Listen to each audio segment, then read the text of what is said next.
الحمد للہ رب العالمین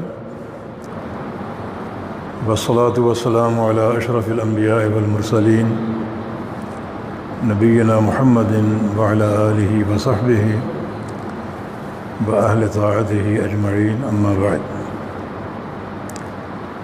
فقد قال اللہ سبحانہ وتعالی اعوذ باللہ من الشیطان الرجیم من حمزہ ونفخہ ونفثہ بسم اللہ الرحمن الرحیم قل یا عبادی الذین اسرفوا علی انفسہم لا تقنطوا من رحمت اللہ ان اللہ یغفر الذنوب جميعا انہ هو الغفور الرحیم۔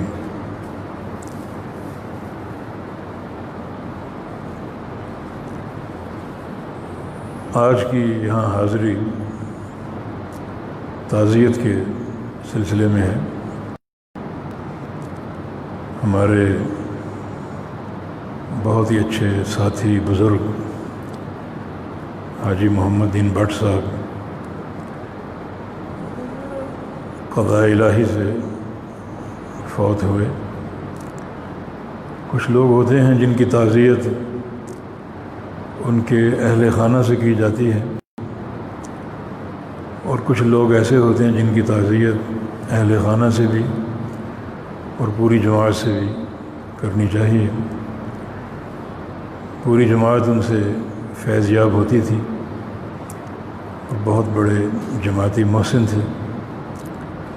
اللہ رب العزت ان کی تمام حسنات قبول فرما لے، اور جو بھی بشری لغزشیں ہوتی ہیں اللہ تعالیٰ سب معاف فرما دیں۔ اللہ رب العزت جماعت کو اور تمام لواحقین کو ورثاء کو صبر جمیل کی توفیق عطا فرما دیں۔ جو تعزیت کے الفاظ نبی علیہ السلام کہا کرتے تھے وہ آپ کے سامنے میں پڑھ دیتا ہوں۔ صحیح مسلم میں الفاظ موجود ہیں۔ ان للہ ما اخذ وَلَهُ مَا أَعْطَى وَكُلُّ شَيْءٍ عِنْدَهُ إِلَىٰ أَجَلٍ مُّسَمًّى۔ یہ الفاظ آپ تعزیت میں کہا کرتے تھے۔ اللہ تعالیٰ ہی نے یہ امانت دی تھی، اللہ نے لے لی، اور اللہ تعالیٰ جب لیتا ہے تو اس کا معنی یہ ہوتا ہے کہ اللہ کے ہاں ہر چیز کا اچھا وقت مقرر ہے، وہ بہتر جانتا ہے۔ ہر شے اس کی مقدار اور وقت کا تعین اللہ تعالیٰ بہتر جانتا ہے۔ اور پھر ساتھ ہی نبی علیہ السلام فَلْتَصْبِرْ وَلْتَحْتَسِبْ، صبر کی تلقین کرتے، اور اس مصیبت کے لائق ہونے پر صبر کر کے اللہ تعالیٰ سے اجر حاصل کرنے کی تلقین کرتے۔ ایک انسان کو جو بھی صدمہ پہنچتا ہے اور اگر وہ حقیقتاً صبر کر لے تو اللہ رب العزت اس صبر کا اجر دیتا ہے۔ نبی علیہ السلام کی حدیث ہے عجبا لامر المؤمن ان امرہ کلہ لہ خیر۔ مومن کا معاملہ کتنا عجیب ہے، اس کا ہر معاملہ اس کے لیے بہتر۔ ان اصابتہ سراء شکر، اگر اسے خوشی پہنچتی ہے تو اللہ تعالیٰ کا شکر کرتا ہے، وذالک خیر لہ، اور شکر اس کے لیے بہترین ہے۔ وَإِنْ أَصَابَتْهُ ضَرَّاء، اور اگر صدمہ یا تکلیف پہنچتی ہے تو صبر کرتا ہے، وذالک خیر لہ، یہ اس کے لیے بہتر ہے۔ تو خواہ تکلیف لاحق ہو یا خوشی، مومن کا ہر معاملہ بہتری پر قائم ہوتا ہے، اور اس کی پوری زندگی صبر اور شکر کی آئینہ دار ہوتی ہے۔ تو اللہ تعالیٰ ہمیں ہر موقع کے لیے جو شریعت کی ہدایتیں ہیں انہیں اپنانے اور ان پر عمل کرنے کی توفیق عطا فرما دیں۔ کیونکہ آپ یہاں جمع ہیں کچھ ساتھی، تو ایک حدیث صحیح مسلم کے حوالے سے ہے، اس کے ذریعے ایک نصیحت پہلے اپنے آپ کو اور پھر آپ کو کر دیتا ہوں۔ اس حدیث کے راوی ابو ہریرہ رضی اللہ تعالی عنہ ہیں، اور یہ حدیث قدسی ہے۔ ویسے ہر حدیث اللہ تعالیٰ کی طرف سے ہے، اللہ تعالیٰ کی وحی سے ہے، مگر حدیث قدسی وہ حدیث ہوتی ہے جس میں نبی علیہ السلام کہیں کہ اللہ نے فرمایا۔ رسول اللہ صلی اللہ علیہ وسلم کسی بات کو یا کسی فرمان کو اللہ تعالیٰ کی طرف منسوب کریں تو وہ حدیث قدسی کہلاتی، جس کا شرف عام احادیث سے زیادہ ہوتا ہے۔ تو یہ حدیث قدسی ہے، اللہ فرماتا ہے، قال اللہ فرماتا ہے، انا عند ظن عبدی بی، میں اپنے بندے کے اپنے بارے میں گمان کے ساتھ ہوں، کہ میرا بندہ میرے بارے میں کیا گمان رکھتا ہے، رحمت کا یا عذاب کا، میں اس کے ساتھ ہوں۔ اگر رحمت کی امید ہے تو اسے رحمت عطا فرماؤں، اور اگر صرف عذاب ہی عذاب ہے اور رحمت کی امید نہیں بلکہ نا امید ہے، مایوس، اس کے لیے عذاب ہے، پھر جو گمان کرو گے اسی کو پورا کر دوں گا۔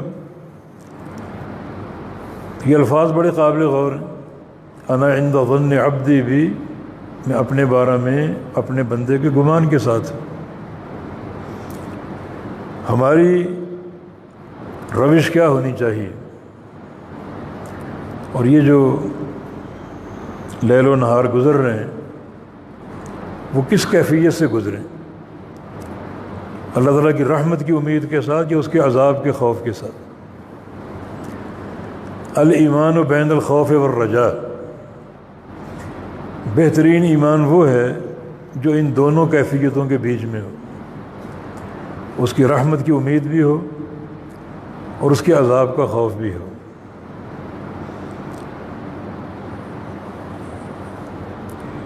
اس کا تقاضا کیا ہے؟ یہ ایسا ایمان کیسے حاصل ہوگا کہ امید بھی ہو اور خوف بھی ہو؟ اس کی ایک ہی صورت ہے، واللہ عالم، کہ ہمارا تعلق قرآن و حدیث سے ہو، قرآن پڑھیں، نبی علیہ السلام کی احادیث پڑھیں، اور قرآن و حدیث جو ہے وہ ان دونوں بنیادوں پر ہے، کہیں جنت کا ذکر ہے، اللہ کی رحمت کا ذکر ہے، اللہ کی رضا کا ذکر ہے، اس کے انعامات کا ذکر ہے۔ جب ایسے نصوص سامنے آئیں تو اس کی رحمت کی بجائے اس کی رحمت کی طلب کی دعائیں کیجیے۔ پیارے پیغمبر محمد الرسول اللہ صلی اللہ علیہ وسلم، آپ کی تلاوت قرآن کا ادب یہ تھا کہ اگر رحمت کی آیتیں آتی، جنت کی آیتیں آتی، آپ ٹھہر جاتے اور اللہ تعالیٰ سے اس کی رحمت کا سوال کرتے، جنت کا سوال کرتے، اور اگر عذاب کے نصوص آتے، اس کے غضب کے، غصے کے، تو آپ ٹھہر جاتے اور اس کے غصے سے پناہ طلب، اس کے عذاب سے پناہ طلب کرتے۔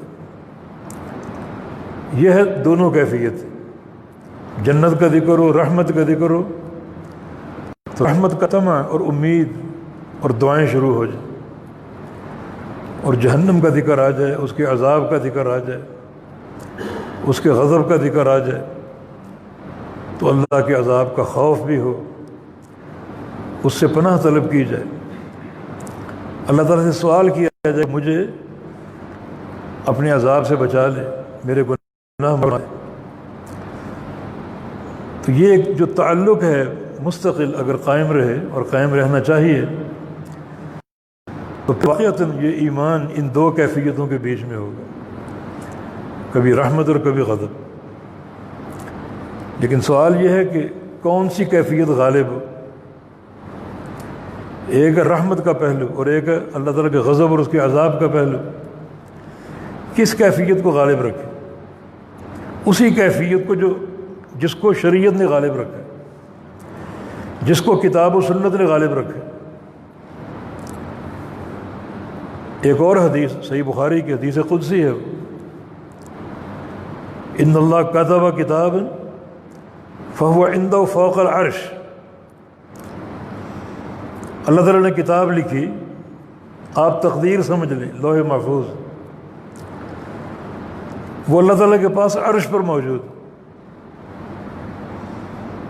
اس کا ایک مضمون یہ ہے کہ رحمتی سبقت غضبی، میری رحمت میرے غصے سے پہلے ہے، میری رحمت میرے غصے سے پہلے ہے۔ اللہ تعالیٰ کا پہلا معاملہ بندوں کے ساتھ رحمت کا، اور بندے اگر اپنی حرکتوں سے، اپنی بدعقیدگی سے، اپنے اعمال سے اس کی رحمت کی قدر نہ کریں تو اس کے غصے کی باری آ جائے گی۔ تو شریعت نے رحمت کی جانب کو غضب کی جانب پر مقدم رکھا ہے۔ اب دیکھیں، جو فترۃ الرسل کا دور تھا، عیسیٰ علیہ السلام اٹھا لیے گئے، اب کوئی رسول نہیں آ رہا، 600 سال گزر گئے، اور معاشرہ تاریکی کی انتہا کو پہنچا ہوا تھا، ہر گناہ ہو رہا تھا، شرک بھی، بدعت، خرافات اور بدعمالیاں، ڈاکے، زنا، قتل و غارت گری، ناچ گانے کی محفلیں، ہر گناہ ہو رہا تھا۔ مانا اللہ تعالیٰ اگر عذاب بھیجتا تو عذاب کی حجت قائم ہو چکی تھی۔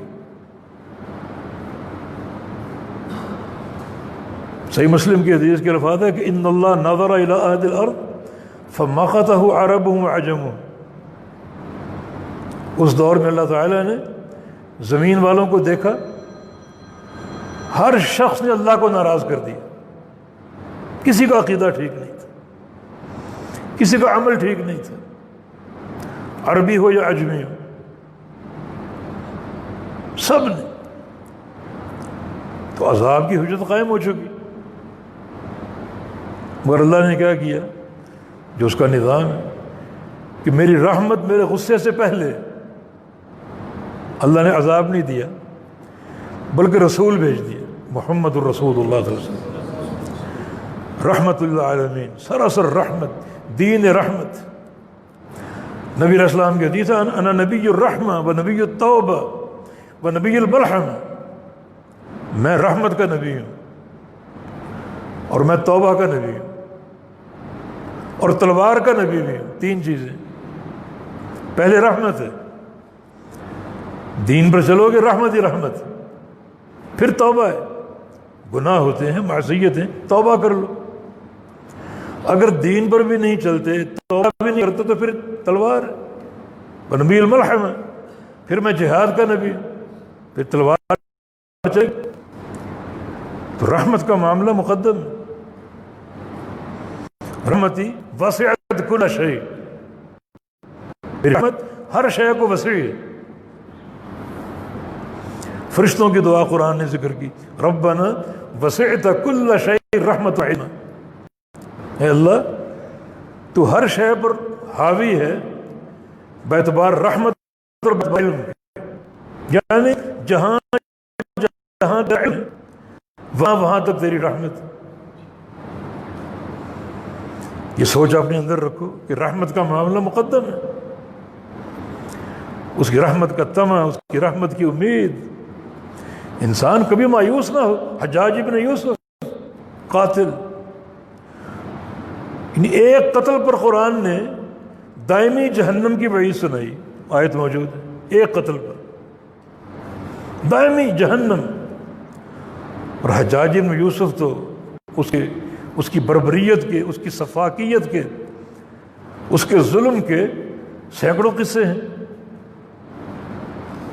جب اس کا وقت موت آیا تو اس کی زبان پہ الفاظ کیا تھے کہ یا اللہ، دنیا کہتی ہے کہ حجاج کو اللہ معاف نہیں کرے گا، یہ قاتل ہے، ظالم ہے، سفاک ہے، یہ دنیا کہتی ہے حجاج کو اللہ معاف نہیں کرے گا، اور تو کہتا ہے لا تقنطوا من رحمت۔ کس کی بات مانی؟ دنیا یہ کہہ رہی ہے، تو یہ کہہ رہا، تو اصدق القائلین، تو اس سے بڑھ کر سچی بات کون کر سکتا ہے؟ تو اس کی رحمت کی امید۔ شریعت نے بتایا ہمیں، نبی علیہ السلام ایک جہاد میں تھے، کچھ کفار قیدی مشرکین،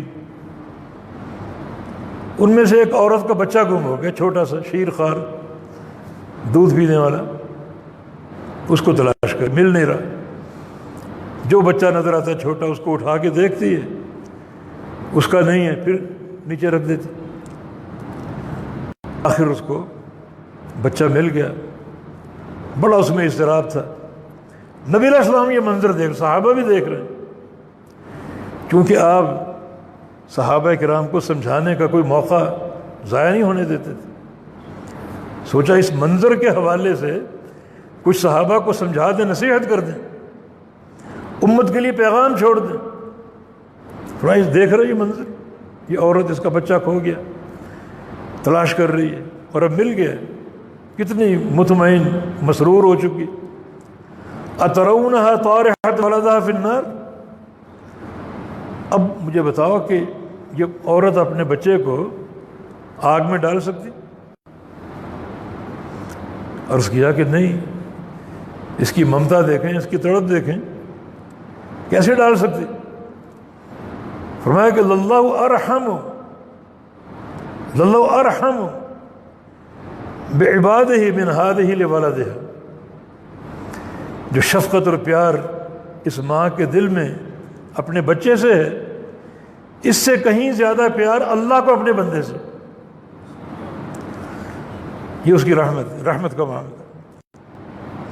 تو قطعاً مایوس نہیں ہونا، بڑے سے بڑے گناہ ہوں۔ حجاج کا معاملہ آپ نے سن لیا، بنی اسرائیل کا 100 افراد کا قاتل اللہ نے بخشا یا نہیں بخشا؟ رحمت کی ایک حرص پیدا ہو گئی، حل لی من توبہ، حل لی من توبہ، لوگوں کو پکڑ پکڑ کے پوچھ رہے کہ میرے لیے توبہ ہے یا نہیں، میرے لیے توبہ ہے یا نہیں، رہنمائی کرو میری۔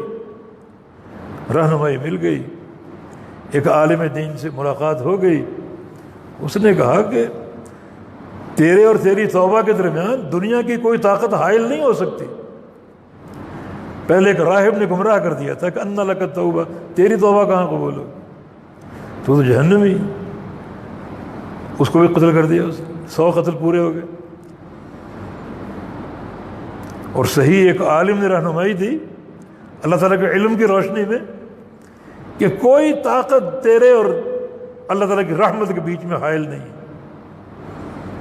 تیری توبہ قبول ہوگی، توبہ کر لو، اور ایک فلاں بستی میں چلے جاؤ، وہاں صالحین آباد ہیں، اللہ کے نیک بندے، ان کے ساتھ جا ملو، ان کی صحبت اختیار کرو، اللہ کا ذکر ان کے ساتھ کرو، اللہ کی عبادت کرو، وہیں سے روانہ ہوگی۔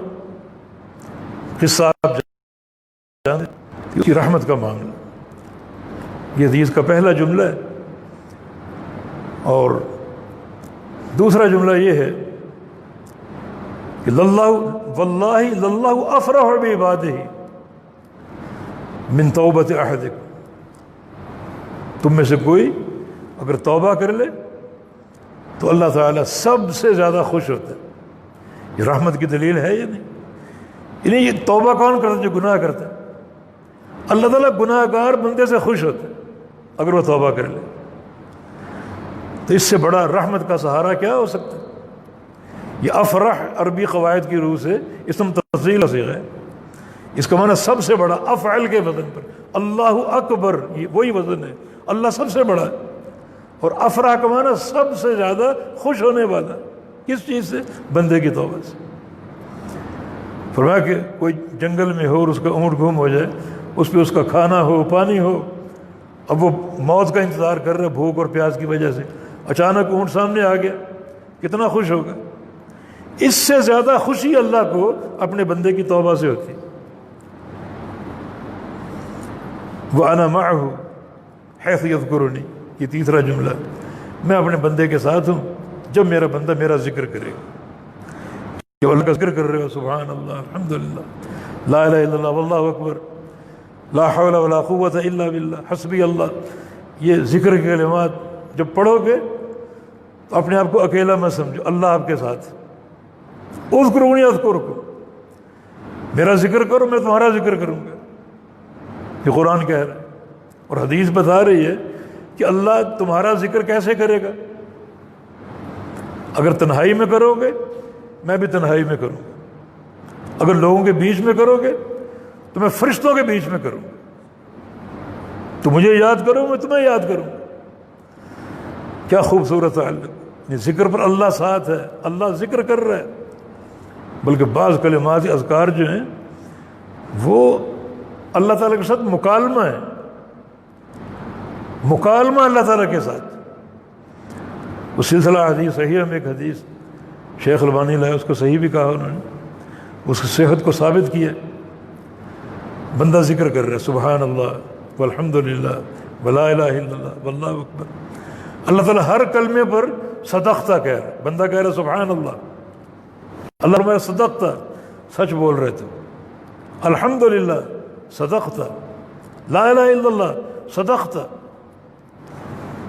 اللہ اکبر صدقتہ۔ ذکر پورا ہو گیا، ایک دفعہ کیا، 100 دفعہ کیا، اب بندہ کہتا ہے اللہم اغفر لی وارحمنی واہدنی وارزقنی، 4 کلمات۔ یا اللہ مجھے بخش دے، مجھ پر رحم فرما، یا اللہ مجھے ہدایت دے دے، رزق کی وسعت عطا فرما دے۔ اللہ تعالیٰ ہر کلمے پر جواب دے دے، قد فعلت قد فعلت، ٹھیک ہے میں نے کر دیا، ٹھیک ہے میں نے کر دیا، اللہم اغفر لی، یا اللہ مجھے بخش دے، قد فعلت بخش دیا، وارحمنی رحم فرما، قد فعلت کر دیا، ہر کلمے پر جواب مل رہا۔ ذکر، اللہ تعالیٰ کا ساتھ ہونا، اللہ تعالیٰ کا آسمانوں پر ذکر کرنا، اللہ تعالیٰ کا مکالمہ۔ بعض کلمات بعض اذکار ایسے ہیں اللہ ہر کلمے پر جواب دے رہے، سورہ فاتحہ ہر آیت پر جواب ملتا ہے نا، حدیث میں صحیح مسلم کی ہر آیت پر جواب مل رہا۔ یقیناً یہ اس کی رحمت کا ظاہر ہے، یہ اس کی رحمت کے نشانات ہیں، اور اس کی رحمت کی طلب بھی ہو، حرص بھی ہو، اور ہمیشہ جو ایمان جو ہے اس کی رحمت کے ساتھ مقرون ہو۔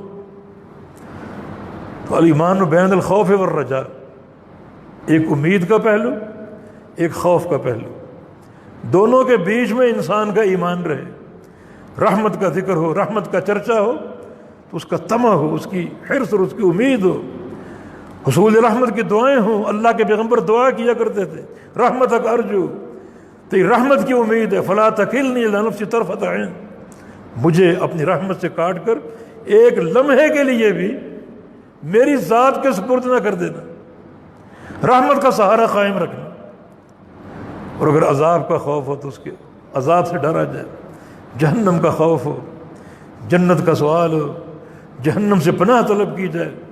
نبی علیہ السلام کی تھی جو بندہ ایک مجلس میں 3 دفعہ اللہ سے جنت مانگ لے، اللہم انی اسألک الجنہ، یا اپنی زبان میں کہہ دو یا اللہ مجھے جنت عطا فرما دے، 3 دفعہ کہہ دے، جنت خود بول پڑتی کہ یا اللہ تو اسے عطا فرما دے، میرا داخلہ دے دے، اسے اس کی دعا قبول کر لے۔